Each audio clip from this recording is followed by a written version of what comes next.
Welcome to another episode of the Raw for More podcast, where we show you how you can play to win without burning out.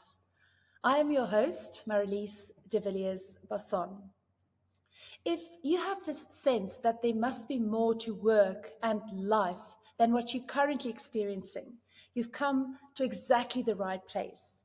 You are caught in what I call the MOAR paradox, constantly striving for more and yet never feeling enough.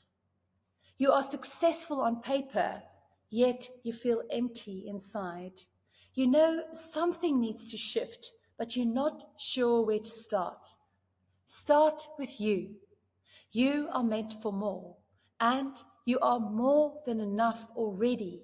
Today, right here, right now. When we learn to roar for more from the inside out, the magic happens. My guest today is Pierre du Plessis. Hello, Pierre. Welcome. Hey Marlies, thank you so much for having me.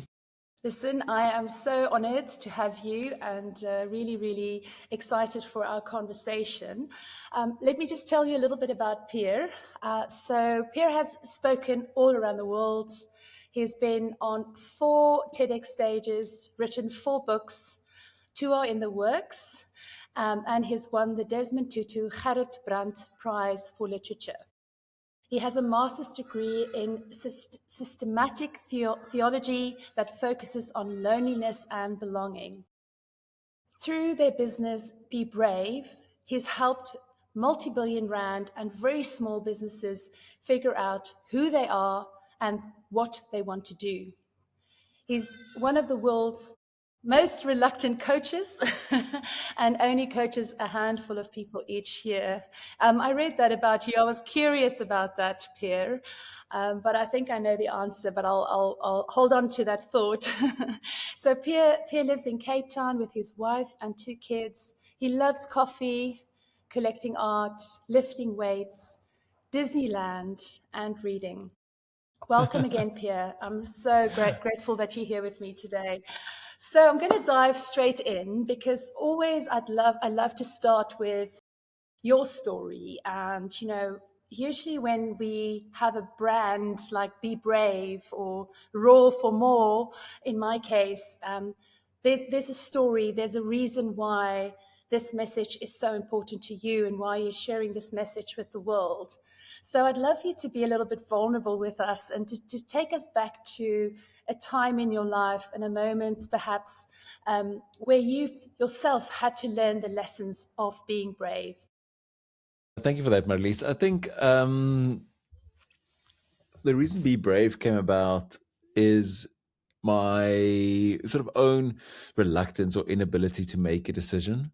And I think the way sort of my life panned out, I was for a very long time sort of all over the place, experimenting with a lot of different career options and pathways, and just sort of never really committing and doubling down to a certain direction. And that, I think that cost me quite a bit.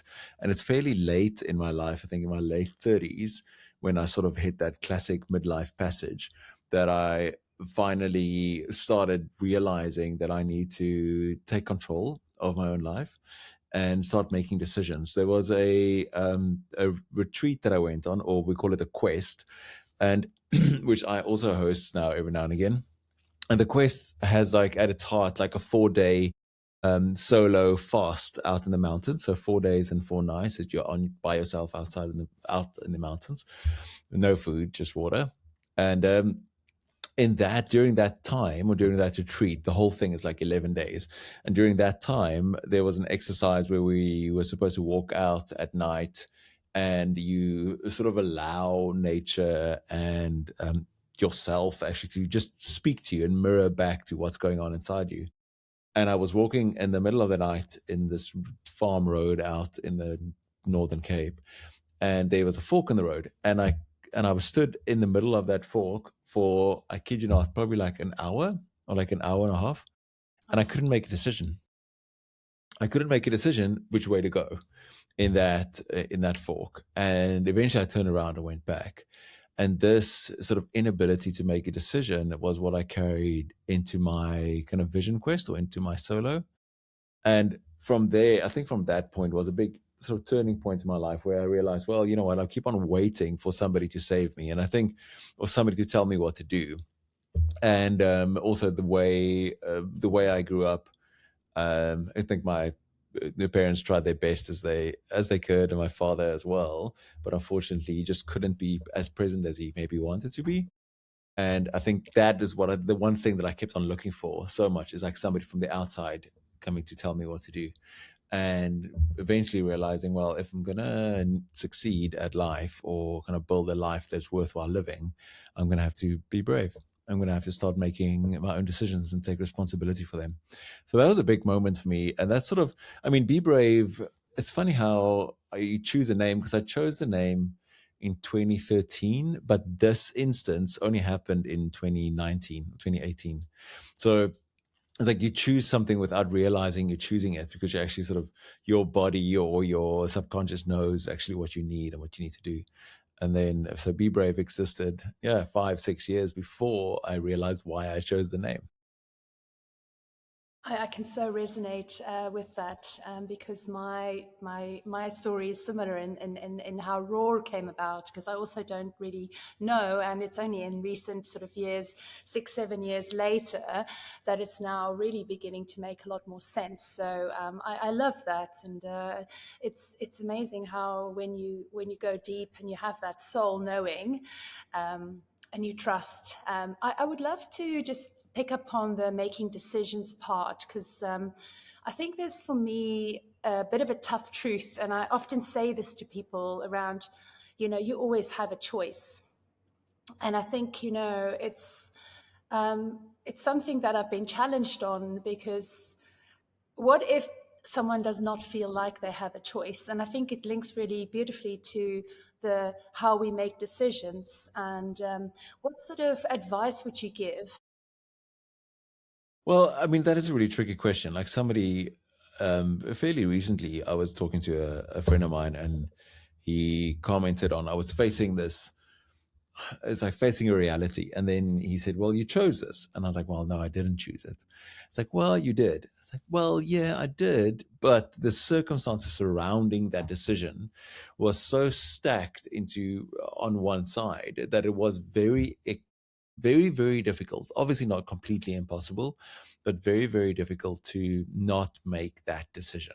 So, and then it feels like you don't have a choice. So it's and sometimes life, it happens like that. You've got a responsibility to your family, to your kids, to your spouse, to your partner, or just to the industry that you're in, or to the business that you're part of, organization you're part of, and you feel like you don't have a choice, because the choice will, if you make that choice, you will either, I don't know, cause a ton of havoc or create harm for others or hurt them or damage the organization, or or it just be too big of a risk to let something go now. And that's something that we all have to struggle through.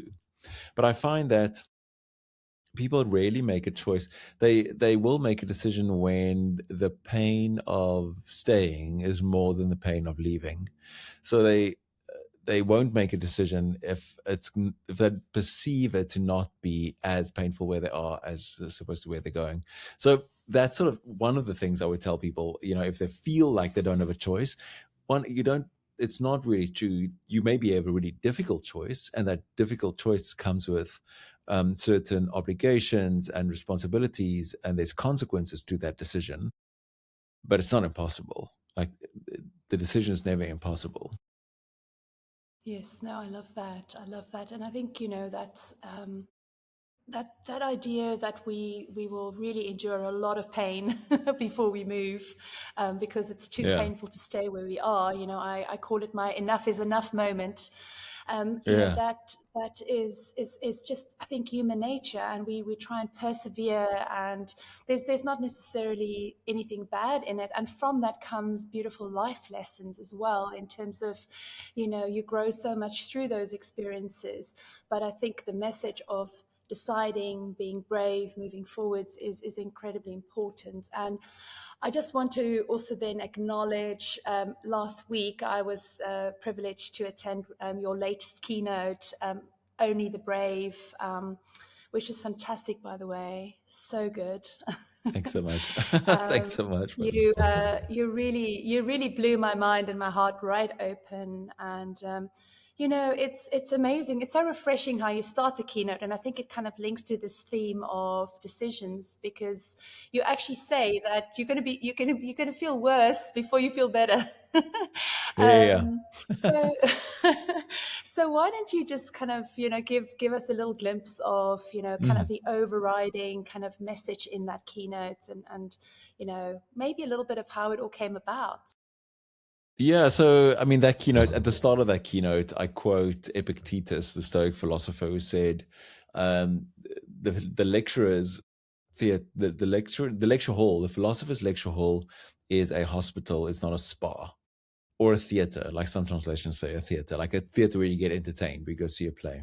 So Yes. the and he actually is addressing speakers in that piece, or in that piece that he wrote. He's not addressing the audience, so he's addressing speakers and saying, you have to remember that you have a responsibility when you're speaking, conveying a certain message to people, and the goal is not to be a good speaker or to be very eloquent or to receive all this praise when somebody says, oh wow, you had such a beautiful turn of phrase, and the way you spoke about this is really beautiful or pretty or this or that.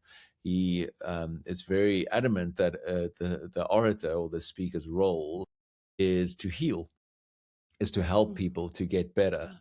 And that is something that I take very seriously as a speaker, as I'm sure you do as well, is that people, when they come into our lecture halls or auditoriums, they might be coming in really sick, or really hurting or really burnt out or stressed or whatever. And it's our responsibility as speakers or facilitators to help them get better as much as we can. And Epictetus even says, like, what does it help? Somebody walks into your lecture hall with a dislocated shoulder or an abscess or a fistula or whatever it is, and they just walk out with the same ailment they walked in with. So it's a sort of a call to action for speakers, but also for me, why I say that, and I often say that at the beginning of my talks, is because I don't want my talks. The talks aren't easy. Like, they're not always easy to listen to. They're very confronting. They can be very challenging for people. And they can open up a bunch of stuff in you that you maybe you thought you were not ready to face. But I think those things are important. It's like opening up the wound to clean it. And that's why I always Yes. say that. And I think that specific talk came about last year, October, when Mark from Suits and Sneakers asked me to come and speak at one of the events. And we were going through all my talks about the things that I had. And then I told him, well, I think I want to do something new. And I went and, well, sat down and thought quite a bit about what do I actually want to say. And then thought, well, what if I take everything that I've learned about strategy and decision making and bravery, and just how do you find your way? So how do you figure out where to go? How do you figure out what to do with your one wild and precious life, as Mary Oliver says? And Yes. I chucked all of that into one talk. And it's a lot. Like, I mean, even It because is you a were there lot. that night, like, it's a It lot. is a Like, lot. it's like It's a drinking lot. from a fire hose kind of a thing. Yeah. And the original one was even longer. Like, the original one was like an hour and a half. It was very long, and there was a lot of content and a lot of thoughts in there. And then I just went, and the first time I delivered it, just told people, you know what, this is not going to be easy. Like, this is going to be hard. You're probably going to feel worse before you feel better, but this is really important. And this is stuff that I want to convey. I think this is my kind of life's mission at the moment, is to help people find their way. And that's not easy. Like, it's difficult. Those questions are hard. What do you want to do with your life is a really difficult question. It's not something to be sort of trifled with or taken lightly. So that's how that talk started, and it got pulled from my own lived experience, just how I figured out my way eventually, and then I draw quite a bit from philosophy, psychology, also spirituality, and how do you discern? How do you figure out, what do you want to do? Why are you here, but what do you want to do? And so pulling from all those old traditions and then put that all together in one talk, along with obviously lots of stories and Disney references, and then that became Only the Brave, and it's called Only the Brave for a reason, because only the brave will make the decision. Only the brave will have the guts to kind of choose their own life's course and not sort of outsource their decisions to other people. Yeah. No, I love that. And one key concept in there, and I want to explore this a little bit with you, is around, you have an equation: who is always greater than what. Yeah. So can you tell us a little bit more about that as well, Yeah, please? who is greater than what? So, who is greater than what is it's a universal principle that you find in philosophy, psychology, in most of the great traditions or religions of the world. You'll find this idea that who you are is much more important than what you do. So, and my friend Bernard, who I actually just spoke to this morning, he sort of crystallized this idea for me in that one little phrase: who is more important than what, or who is greater than what. So the basic idea, and it lies at the heart of the talk, or the heart of the process, really. It's more than a talk. So the heart of the process, Only the Brave framework, is that before you answer the question what, because we are obsessed with what as people, what do I want to do, what will make the most money, what do my parents want, what do my kids need, what does the world want, what do the customers want, what does the market need, what. But before you can really answer that question, you have to answer the who question. So who am I? And then you go and you answer, what do I want to do? Because if you don't know who you are, then it'll be very difficult to answer what do you want to do, because humans, we tend to sort of copy and drift and mime and do things that we think we want to do, but we don't actually want to do it. We do it because the rest of the world or society or culture or our friends or parents or family or just our kind of businesses or employers want us to be in a certain way. So then we follow that road really like lemmings or without thinking. But if you really sit down and take the time to figure out who you are, then the road towards what becomes quite different.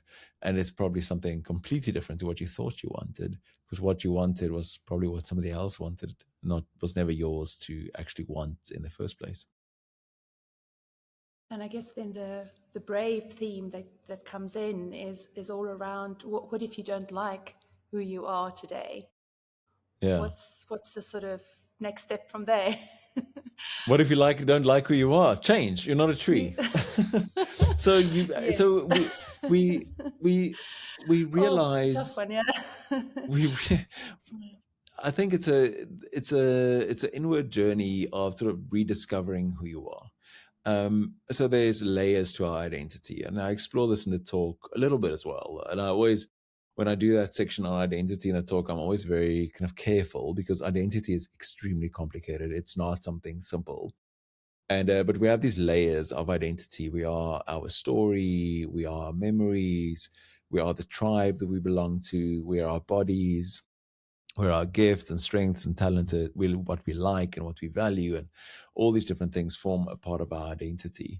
But those things could often be things that's not really you. It's things that were sort of placed on top of you, or expectations that were placed on top of you by society or brands even, or whatever. So because you're a man, you're supposed to act in this way or that way, and there's good and bad in all those things. Like I said, it's very complex and complicated, and at the risk of oversimplifying, but a lot of those things can be simply fake, because you thought that you were supposed to be in this way, and that's who you are because you were told, or that was modeled to you. But when you start digging into who you really are, you realize, I'm not actually like this. I actually don't like these things. I just like these things because I wanted to impress my parents, or because I wanted to make a lot of money, or because I thought that that's what it means to be successful, or I thought that's what it means to be South African, or to be women in South Africa, or whatever that is. And in that journey, but at the heart of that journey, when it comes to identity, is not really an attribute or a like or a dislike. It's a sense of belonging. So really deep in identity lies the center that's about belonging. Like, do I belong? Is the sort of the first question of identity. And then from that space, the rest of your identity can get built up. And that's really when you talk about who you are, the answer to it is very strange. Like, the answer is not I am brave, or I am pretty, or I am wise, or I am smart, or this. The answer to that is I belong, or I am Mm, loved, or I am enough. mm, Like, who are you? I am enough. Like, that's the answer. So it doesn't sound right, but that's the base of it. So, and once you have that sort of core, then you can start building or reorganizing your identity from that space, going, well, if I can work on my sense of belonging, that I am enough, that I am loved, that I love myself, like that part of it, if I can get that right, then I can build from that space and then figure out, what do I want from that space? Because it's a very different space to want from. If you feel that, or you know deeply that you are enough, you don't need to prove anything to anybody else, and you don't need to achieve anything in order to receive any affirmation of your that you are allowed to exist, you will choose very different things, or you'll want very different things. So that's the first step to the work, is going out, but who am I? How do I rebuild that sense of belonging within myself? That I feel comfortable in my own skin, that I know that I'm allowed to be here, that I'm allowed to be on this earth, and that I'm worthy without having done anything. Because the most ridiculous thing in the entire world, or this ridiculous lie, is that you have to prove yourself, that you have to earn your right to belong. And that's the thing that keeps everybody trapped all the time, is that we believe this absolute obscenity, that you have to achieve enough and then you will be enough. mm. I love that, and that's really central to my curriculum as well. The you are more than enough already, by inherently who you are, and that's the I love how you're connecting it to belonging, because I think that's really for me how we feel worthy, how we feel loved, how we, and if we can really make it like affirmative, I am loved, I am worthy, I am enough, then that's such a strong basis to build from. So I'm going to pivot us a little bit into sort of the more into the well-being space, and talking a little bit more about this obviously chaotic world that we're navigating, all of us navigating right now. And I mean, obviously, it's been always. I think been saying this for the last 20 years, but it's still chaotic, and it's not going to change, right? Yeah. But it's extra. It's extra now with kind of AI and everything happening, and I just think everybody is just so tired and, dare I say, burnt out, just trying to sort of stay above water, just sort of catching up with life and what's happening. So I'd love to sort of get your take on this, and sort of we'll first talk a little bit more about the problem we see, and then perhaps some of the ideas around how people can actually protect their well-being better. Well, burnt out is an interesting topic for me, and I don't know if I have a very sort of solidified or strong opinion on it. I feel that often it is overstated. It's very strange to me. Like, people who love what they do, and people who really operate within a true space, aren't the people that burn out. Like, people that burn out are people that are often in the wrong space. Like, they're doing something that they don't actually want to do, or they are in a space where they're not seeing results. So, and those two things for me are sort of recently sort of become more apparent. If I speak to people that are burning out, I've very rarely seen is somebody that burns out loving what they do. Um, and you see this all the time. You see people working, at these gigantic companies now, or working for Elon Musk, whoever, and doing like, 80-hour weeks and freaking loving it and going for it. I think obviously there's a health aspect to it, and you have to take care of yourself, and you have to sleep enough, and you have to eat properly and avoid like self-medicating with caffeine and alcohol or nicotine or whatever it is, right? Um, but I think other than that, there's this one woman, I was listening to this podcast and I can't remember her name. She said she doesn't believe in burnout because you're not a candle, you're a human being. You can't burn out. And which is quite contrary to what we believe. And also, what's interesting for Yes. me is that people who are really into self care are not very happy people.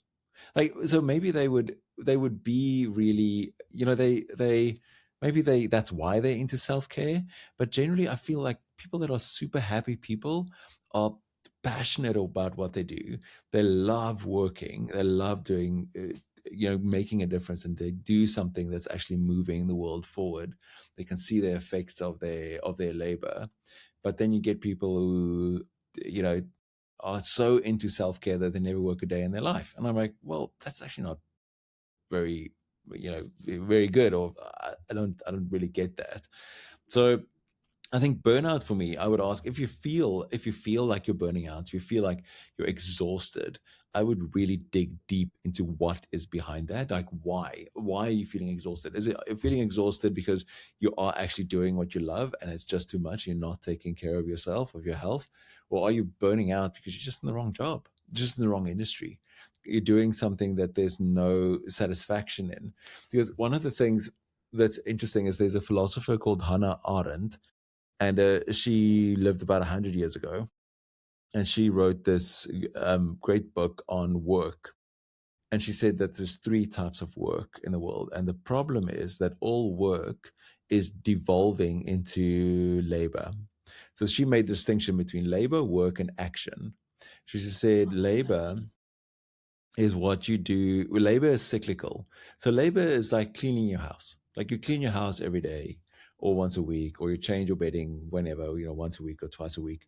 And you just do that every week because it gets dirty again. yeah. Like you sweep up the leaves because the leaves need to be swept. Like you bake the bread because you have a bakery and you have to have fresh bread every day. So that's work. So work is cyclical. And it doesn't move anything forward. Or labor rather, in her words. And then the next stage, she talks about work. And for her, work is when you are building something. So it's linear. So if you are building a business or you're creating an artwork or you're starting an organization or there's a movement, so you something starts in this space and now you're working to get it to a next space. And that's a lot more satisfying, right? Because you can see things completed. There's a difference between baking bread every day and rolling out a chain of bakeries all over the world and building like this empire, right? And then the last one that she talks about is action. So an action is doing work or things that actually make you more into you. So it's engaging in work or engaging in what you're creating, but it's more an act of self-creation in a way, or an act of individuation. So that what Jung would have described. So it's that, and so those, and what we have in our world. I mean, she wrote this 100 freaking years ago, and what we Sure. have even today Yeah. now is that everything devolves into labor.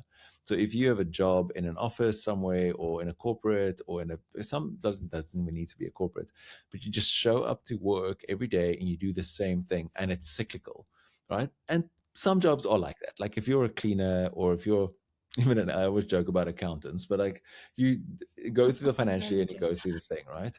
And often I imagine that that's the space where people burn out because that little wheel starts spinning too fast and you actually can't keep up. And there's no forward movement. So you're not actually building anything or you're not seeing it. And what I often see in big businesses, because in big businesses, your job gets sliced really small.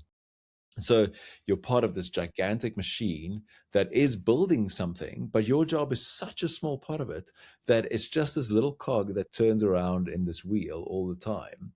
And you don't see the results of your labor or the fruits of your labor. And that's a recipe for burnout. Like that's when you're in a dangerous place, unless you can make some sort of sense. Like it's complicated because sometimes I think we also place too much emphasis on work or on our jobs to make us happy or to bring us meaning. Like sometimes a job is just a job. Like it's a way to pay the bills. It's a way to feed your family. It's a way to have a home.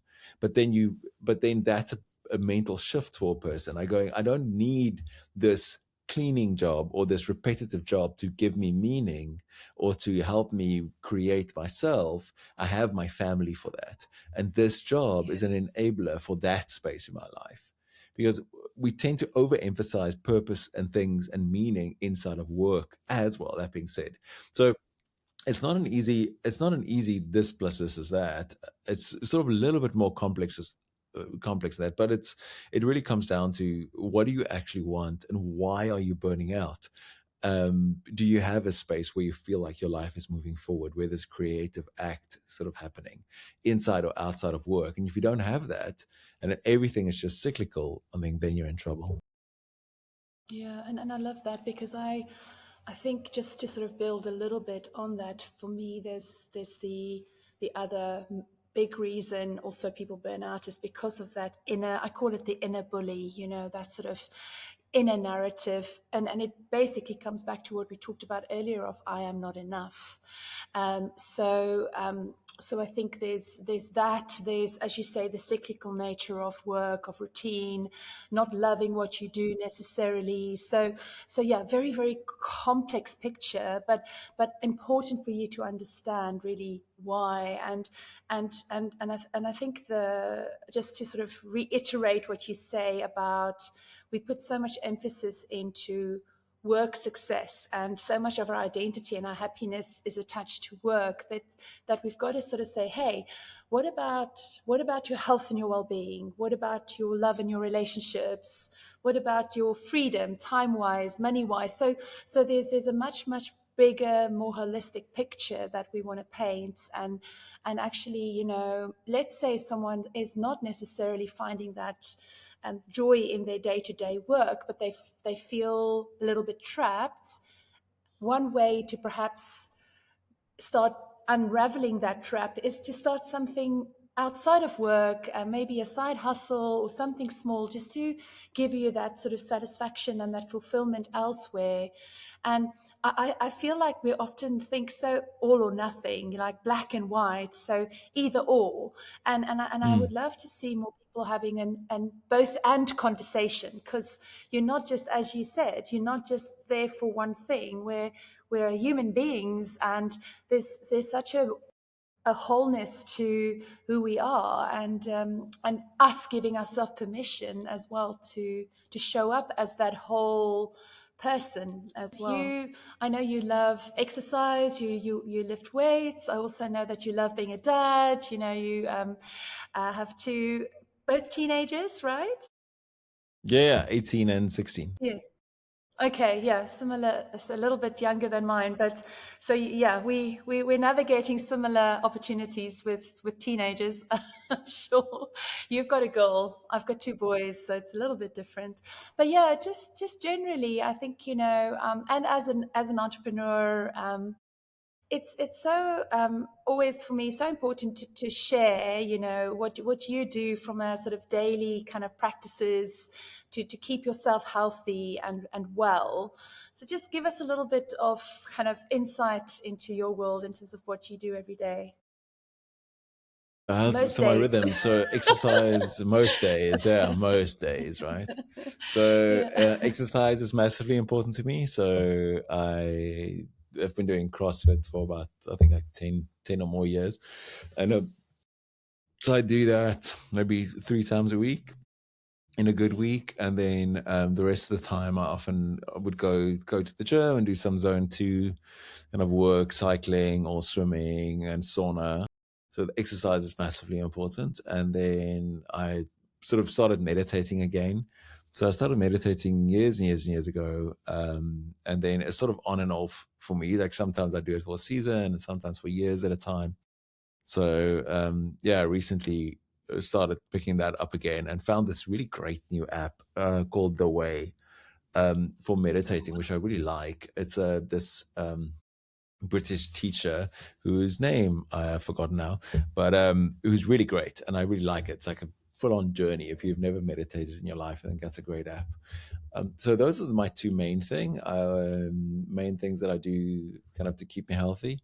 And then obviously, like, I'm fairly obsessed with healthy eating and nutrition, and making sure you've got all the nutrients and the supplements and things that I need.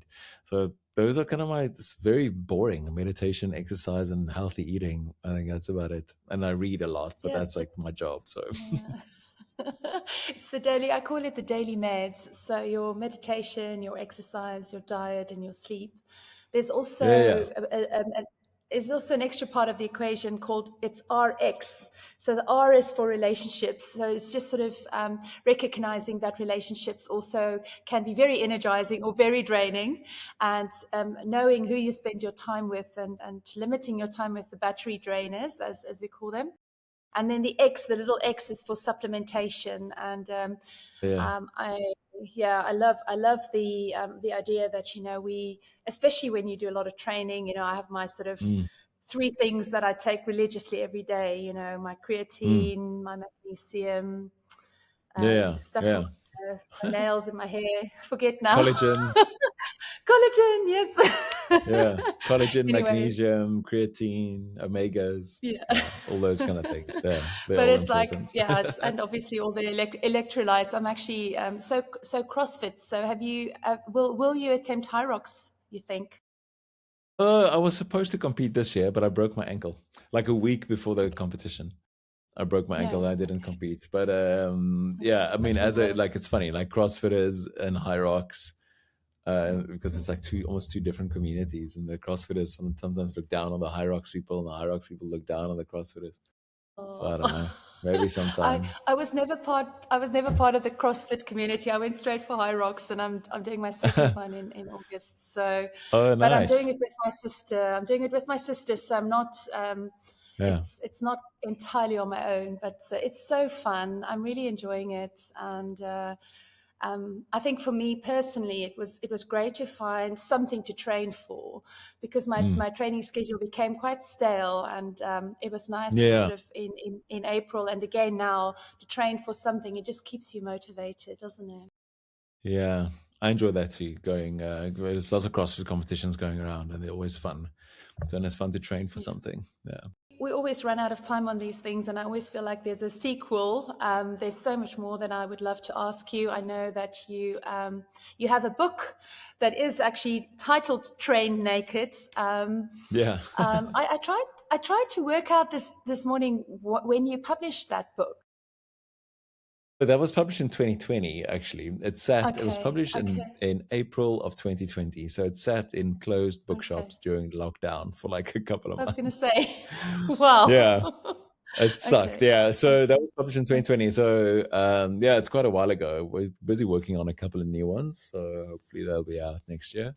Did you just want to give us a glimpse of what that book is all about?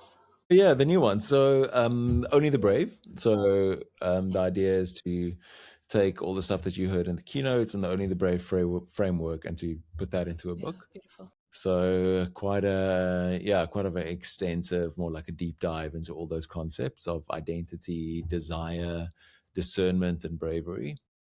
And then the other one I'm working on is similar to Train Naked. So Train Naked is a compilation of my daily letters. So I've been writing a daily letter since about 2017.